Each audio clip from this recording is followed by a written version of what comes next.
7 mayors in cities and towns across South Texas. 4 county judges here from across the state. I told the county judge that I used to be a county official. It's the hardest job in American politics. You know why? They think you can do everything, you don't have the budget. So anyway. And the 2 leaders in the Texas legislature, State House Leader Trey is here, Trey Martinez Fisher, and the State Senate Leader Carol Alvadero. Look, and all the other local officials that are here today, I want to say thanks. Folks, it's real simple. It's time to act. It's long past time to act. I just received a briefing from the Border Patrol at the border, as well as Immigration and Enforcement, asylum officers, and they're all doing incredible work under really tough conditions.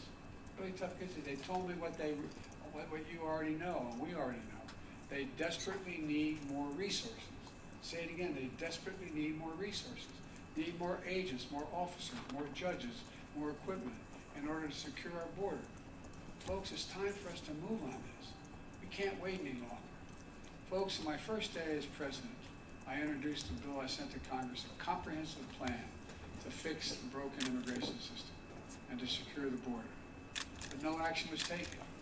Then months ago, my team began a serious negotiation with a bipartisan group of senators, leading conservative Republicans and progressive Democrats. And it resulted in a compromise bill. It's the toughest set of border security reforms we've ever seen in this country. It's pretty basic. With this deal, we could hire 1,500 additional border security agents, 1,500 additional officers, and between ports of entry. For the last 4 years, staffing has been roughly that, just flat. Agents working overtime, spending long hours patrolling the border, making major sacrifices. And I know it takes a big toll on them and their families. That's why in December I signed a bill finally getting Border Patrol agents what I've been pushed by and reminded by the Congressman, overtime pay they deserve. Finally getting overtime pay. I mean, it's ridiculous it took this long. It was long past time, and I was proud to do it, but we need to do more. It's time to step up. It's time to step up. Provide them with significantly more personnel and capability. We also need more immigration judges to help handle the backlog. There are 2 million cases. Backlog of 2 million cases. This bipartisan deal would provide funding for 100 more immigration judges immediately. It would also establish new, efficient, and fair process for the government to consider asylum claims for those arriving on our border. Today, the process to get a decision on an asylum claim takes 5 to 7 years. Now, you all know it down here, but the people around the country don't understand it. It's far too long. You come in, you say I have a credible fear, and we've changed that standard to make it hard. We want to make it harder. And what happens? You say, well, okay, you can be in the country, but come back in 5 to 7 years, maybe as many as 8 years, and you'll get a hearing from before a judge to determine whether you can stay. This will encourage more people. This encourages more people to come to the country. If they get by the first, say they got another 5, 7, 8 years before they have to do anything, because they know they cannot handle the caseloads quickly, and they'll be able to stay in this country in the meantime. With new policies in this bill, and the addition of 4,300 additional asylum officers, we'll be able to reduce that process to less than 6 months. That would have a serious deterrent effect on those coming north. When the criminal gangs say, we'll get you north, but it's $8,000, they say, no, wait, let me get this straight. I'm going to go north. It's going to cost me probably closer to $8,000 equivalent. And I'm going to get there. And in 6 months, they may be able to get rid of me. I don't know, man. 6 months, 7 years, 2 different things. The person who's thinking about entering the United States understands that cases to be decided in a few weeks or months instead of 5 to 7 years. They're less likely to come in the first place. They're not going to pay the cartels thousands of dollars to make that journey. Knowing that, it will be turned around quickly. Look, and we also need more cutting-edge inspection machines to detect and stop fentanyl from entering the United States of America. A year ago, I stood at the border in El Paso, and I watched these machines at work. They were able to detect everything from fentanyl to weapons to people being smuggled into cargo containers. This compromise bill would provide an additional $424 million 100 more of these machines and can save lives in the process. This compromise legislation will also give me as president, or any of the next president, emergency authority to temporarily shut down the border between ports of entry when the numbers of immigrants and migrants, overwhelm the border, straining the Border Patrol's ability to process them. At the same time, at our legal ports of entry, like here in Brownsville, we're making investments in infrastructure. My bipartisan infrastructure law is going to provide nearly $4 billion new dollars to boost security, to ease waiting times at land and ports of entry like Brownsville. And I want to thank again Congressman Gonzalez for helping me get that through and get that passed as a law. That you get the money that's how you got the money for the Gateway Bridge from that fund. Folks, the bipartisan border security deal is a win for the American people. And it's a win for the people of Texas, and it's fair for those who legitimately have a right to come here to begin with. It's a win for the people of Brownsville, and I believe that's why the Border Patrol Union endorsed it. I believe that's why the National Chamber of Commerce endorsed it, not known as the Democratic Organization with a capital D. Look, and that's why the Wall Street Journal endorsed it as well. This is a truly bipartisan initiative. That's why the bipartisan South Texas Alliance of Cities endorsed it. Folks, I didn't get everything I wanted in that compromise bipartisan bill, but neither did anybody else. Compromise is part of the process. That's how democracy works. That's how it's supposed to work. Compromise is a very positive step on a critical issue for the country, all of those issues for the country. And folks here in Brownsville and all along the border know that. We need to have their backs, your backs. I want the people to understand clearly what happened here. This bill was in the United States Senate, was on its way to being passed. Then it was derailed by rank and file politics, partisan politics.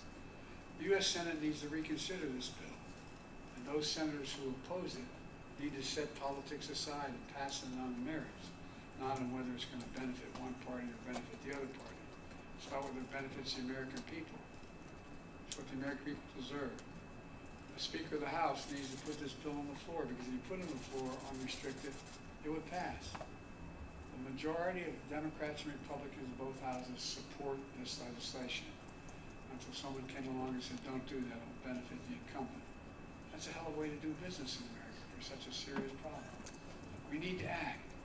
It's time for the speakers and some of my Republican friends in Congress who are blocking this bill to show a little spine. Pass a bipartisan, remember, bipartisan, conservative leaders supported this border security bill. Let's remember who we work for God's sake. We work for the American people. Let me end with this. I understand my predecessor's legal past today. So here's what I would say to Mr. Trump. Instead of playing politics with this issue, instead of telling members of Congress to block this legislation, join me, or I'll join you in telling the Congress to pass this bipartisan border security bill. We can do it together. You know and I know it's the toughest, most efficient, most effective border security bill this country has ever seen. So instead of playing politics with the issue, why don't we just get together and get it done? Let's remember who the heck we work for. We work for the American people, not the Democratic Party, the Republican Party. We work for the American people. And let's remember who we are. We're the United States of America. No, I mean this. Think about this. There's nothing beyond our capacity. Nothing when we work together. And if all things we should be working together on is this, we have the formula to get it done. God bless you all. May God protect our Border Patrol. May God protect our troops. Now I'd like to turn this over to Secretary of the Air Force. Thank you.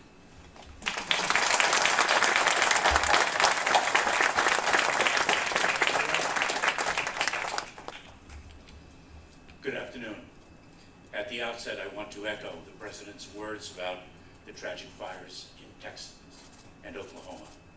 We in the Department of Homeland Security, especially our agency FEMA, are intensely focused on providing the support, resources, and assistance the impacted residents and communities need. We are grateful to the brave firefighters and other frontline emergency personnel as they combat the flames that continue to burn. Mr. President, thank you for visiting the men and women here at the border in Brownsville, Texas, who dedicate themselves to the safety and security of our country and the enforcement of our laws. The operational brief you received today demonstrated several crucial points.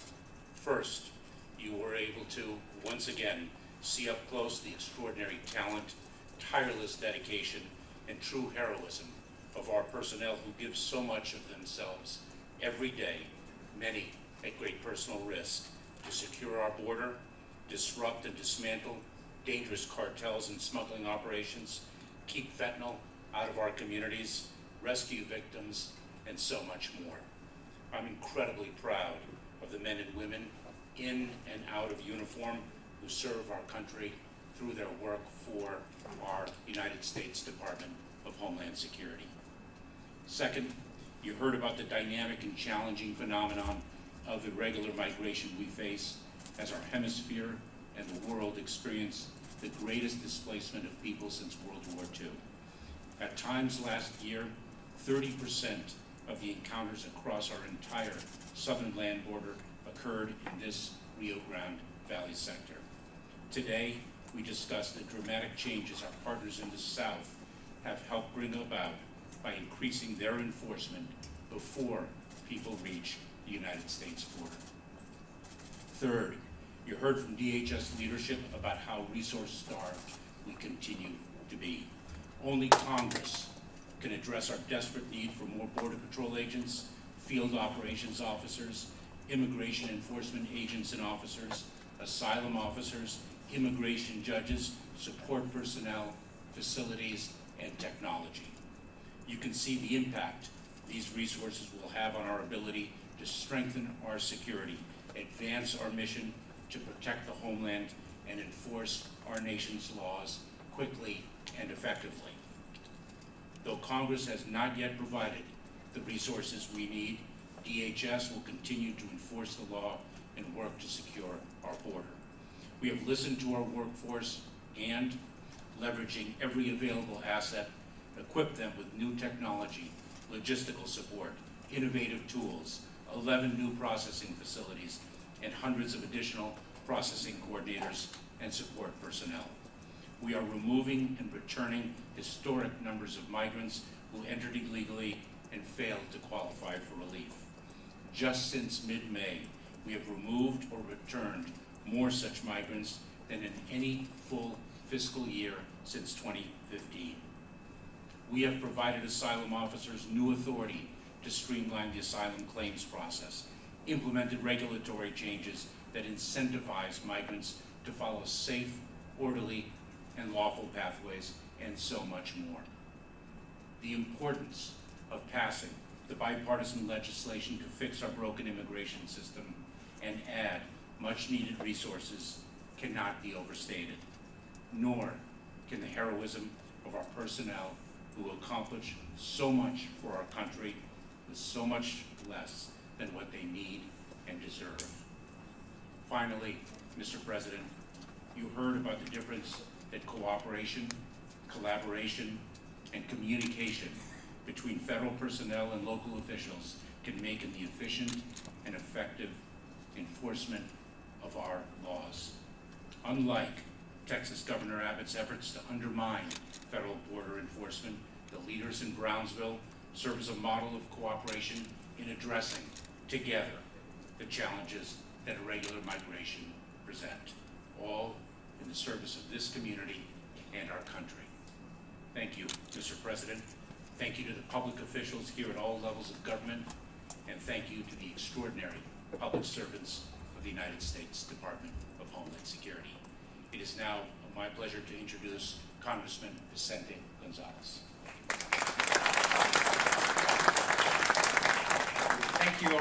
Thank you all so much for being here this afternoon. Thank you, Secretary Mayorkas. It is my honor to welcome President Joe Biden to the 34th Congressional District of Texas. Let's give him a big, warm welcome. And we hope this is just the beginning of many more visits to our region, not only in this presidency, but in the next. We want to thank him for such critical conversations that we've had on issues that impact us here and across the southern border. But I can't go by without celebrating the recent over $300 million of infrastructure investment that we've received right here to our congressional district. I know when you travel across the valley, you see this massive infrastructure in roads and bridges, but we've especially have received a lot of resources in expanding our ports of entry, our airports, $68 million to deepening and broadening the port of Brownsville, which will allow larger vessels to come in, and more projects to assure that we continue to compete globally in the next generation. And secondly, I'd like to thank folks who are here today who understand that border security is not a Democratic or Republican problem.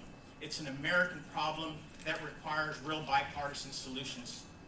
And that's why we must enact legislation that enables us to hire more immigration judges, more agents, more infrastructure on our southern border. And the bill that came from the Senate side, that the bipartisan border security package, would do just that. And it would fix many of the problems that are urging our southern border today. And we need to continue with ideas like that. We need to assure that one former president and a partisan rogue group of members of Congress don't stop this progress and don't alleviate the pressure on our southern border. I continue to urge safe zones in the Congress, to create safe zones in places like Guatemala and Panama and possibly Colombia, where migrants can process their asylum claim thousands of miles from our southern border. And it takes the pressure off our southern border, and it assures that cartels don't continue to enrich themselves by trafficking people to our southern border. However, we cannot do this without a bipartisan cooperation, and we need to assure that we continue to nudge that small rogue group of members of Congress, of Republican members of Congress. It's not all of them, it's a small group that are putting a stop on important legislation that could really take the pressure off our southern border and create improved conditions here in South Texas and across our region. So rest assured that I will continue to work with President Biden and members of Congress across the aisle to bring policies that will make things better for everyday Americans, but also secure our southern border. Thank you so much for being here. Thank you to all the stakeholders that are here, that joined us this morning. I could not be more proud than to have all of you here today. So God bless South Texas, and God bless the United States of America.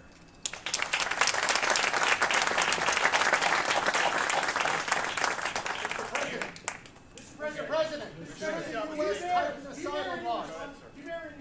Good afternoon, everyone. My name is John Cowan, and I am the mayor of the city of Brownsville. Mr. President, thank you for visiting our beautiful city, the largest city in the Rio Grande Valley. I believe I speak for all of the elected officials here when I say it's an honor to have you here. We stand united in our commitment to protect our communities, secure our border, and uphold our values. I'm a member of the South Texas Alliance of Cities, a group of mayors from South Texas communities. We work in partnership with the federal government, local law enforcement, and nonprofits to address the challenges created by the border issue. We understand the complexities, the diversity of thought on possible solutions, and the compelling need to ensure that immigration is not a wedge issue. As local leaders, we are responsible for our communities, our safety and well-being. We cannot play politics with this. I am proud of the work we have done in Brownsville to help people entering the country. Our approach, called the Brownsville model, is as compassionate and humane as it is efficient. It prioritizes dignity and care. For 2 years in a row, Brownsville has been named one of the 20 safest cities in America. Mr. President, all of us here are overworked and understaffed. In Brownsville, we have assisted over 240,000 migrants since 2021. Our population is just below 200,000. From El Paso to San Antonio to Brownsville, we all need help. So do our federal partners. We cannot afford to wait. We need to pass the Senate's promising bipartisan border bill that you have championed. We've studied it, and it will give cities critical resources to respond humanely to the migrant challenge. Thank you for your leadership. It's a big deal to have the President of the United States in the Rio Grande Valley, and thank you all for visiting beautiful Brownsville, Texas.